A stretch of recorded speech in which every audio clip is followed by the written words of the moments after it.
Hey everyone, it's Bear from Bear's Workshop. Today we're going to be taking a look at this RV and upgrading some suspension parts. We bought this RV about a week and a half ago and took it out for a ride. We went up north, a lot of curvy roads through the mountains, and it sucked. It really felt like we were riding a boat down the highway because we were just swaying this way and that way. It felt there was a lot of body roll. Felt like we were going to go off the road numerous times, even though we're still in the lane. So did some research and found you can get some larger sway bars. You can get some springs that like helper springs that you fit in between the springs. And we're going to be putting some of those components in today, and then maybe take it for a test drive and see if it's any better. So I'm going to go gather up the tools that we need. We're going to go look at the box. We're going to open them up, see what tools we need. We're going to get started. So let's go take a look. All right, so here are the boxes that we have. In here we have a sway bar. I'm not even sure if it's for the front or the rear because I've ordered a front and rear and one of them hasn't come in yet. In the two boxes behind that one are the front and rear springs. So I'm going to go ahead and get those unboxed and I'll lay it out and we'll see what parts we have. This thing is massive. Look at the size of that sway bar. I got to get the rest of this pulled out. This thing is enormous. I've never seen a sway bar this size, but you know, it's going on a bus. So okay, we've got the sway bar out. Just need to see what we have for parts in here, and they'll also tell me what kind of tools we need to dig up. So let's bust out a knife. Hopefully there's a little bit of instructions in here, just so I could throw them away, because I'm not going to use instructions. All right.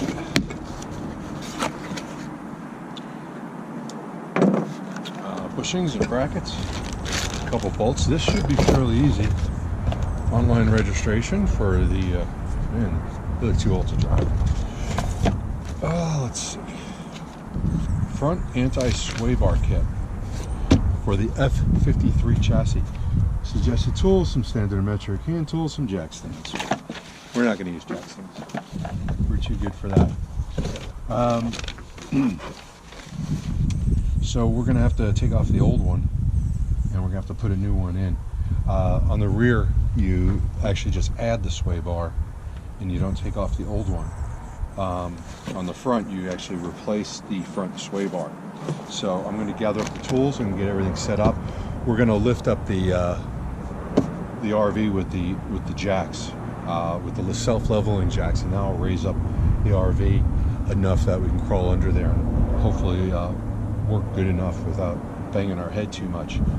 So that's the plan. So let me get those things set up. I'll get all the tools, get this underneath, and we'll see how easy or how hard this is to take care of. So here we are underneath the camper, and there is our old sway bar coming right through there. We need to disconnect it from here, disconnect that. Same thing on the other side. Sway bar will fall, hopefully not on me, and then we'll replace it with the bigger, fatter, better one. Okay, so I've gotten the proper tools that I need. We're looking at a 15 millimeter for the smaller bolt, and a looks like an 18 for the larger. Of course, every single 18 millimeter that I have, open end wrench, is missing. It's not a surprise. I found 19s, I found 17s, I found no 18s, and I know I have them, and I will find them as soon as I'm done with this. So trying to break this with this wrench, but I don't know if that's going to work, and I'm pretty sure that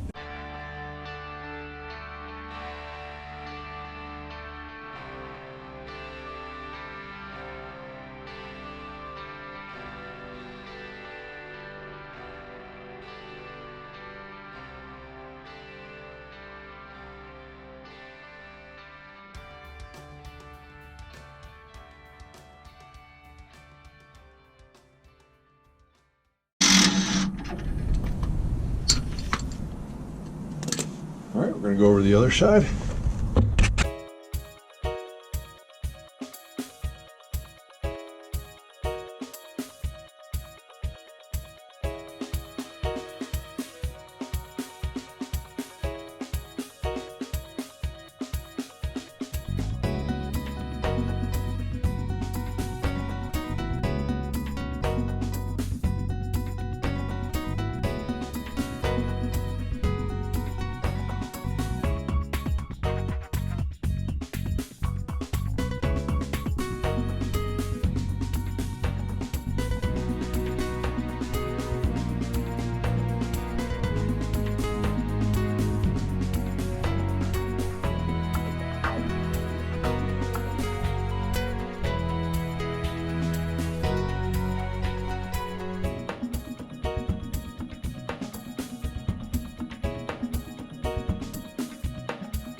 The sway bar is done.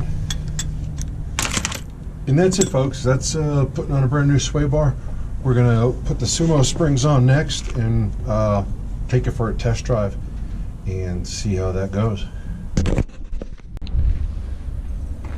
Okay, we're gonna do the unpacking of what I believe is the front springs, see what parts we have, see what tools we need, and we'll go from there. I think some of this requires some setup before we go underneath the coach. It just depends on what's together and what's not. But come in a nice blue. Instructions.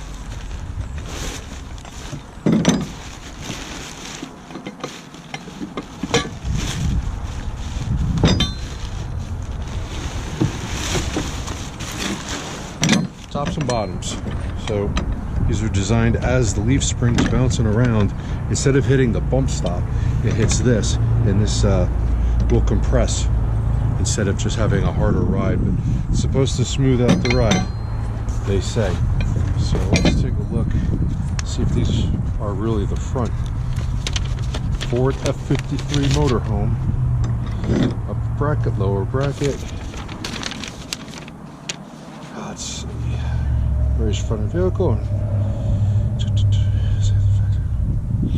So you gotta take off the bump stops. And these are a direct bolt replacement for them.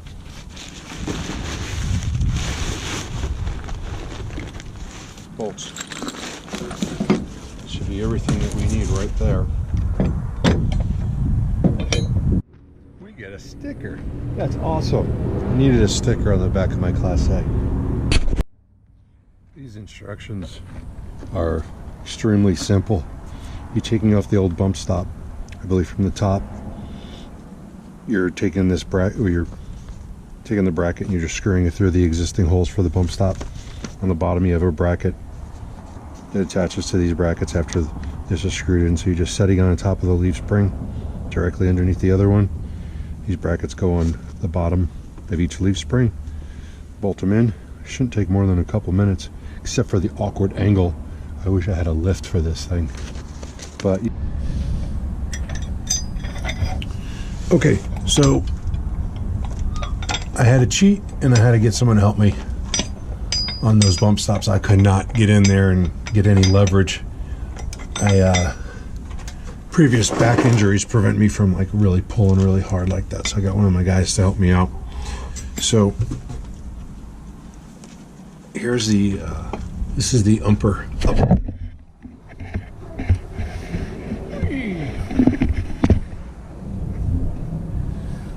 This here's the upper bump stop, and it's going to go right there. Not exactly sure how everything fits in together, but we'll find out here in a moment. Okay, back with proper tools, maybe. So I also raised the tires off the ground so that there's more room here, because it's going to be the only way to get the other one in is through that. So let's see if we can get this tightened up.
Okay, so the big fiery ball of light in the sky went down, but we went for a test drive, picked up dinner, and the sun is gone. Go figure.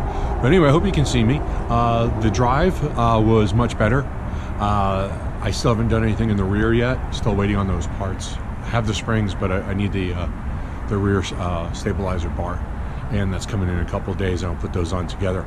But yeah, it's a much improved ride. I could feel it up front.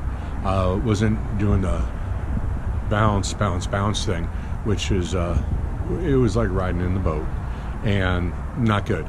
So anyway, so I'm going to recommend this product. It was pretty good, fairly easy to install. A couple bolts on the Class A were not fun, but it went in pretty easily. It didn't take more than an hour when it came down to it. So thumbs up on this. Any questions? Ask in the comments. Like, subscribe. Talk to you later. Bye-bye.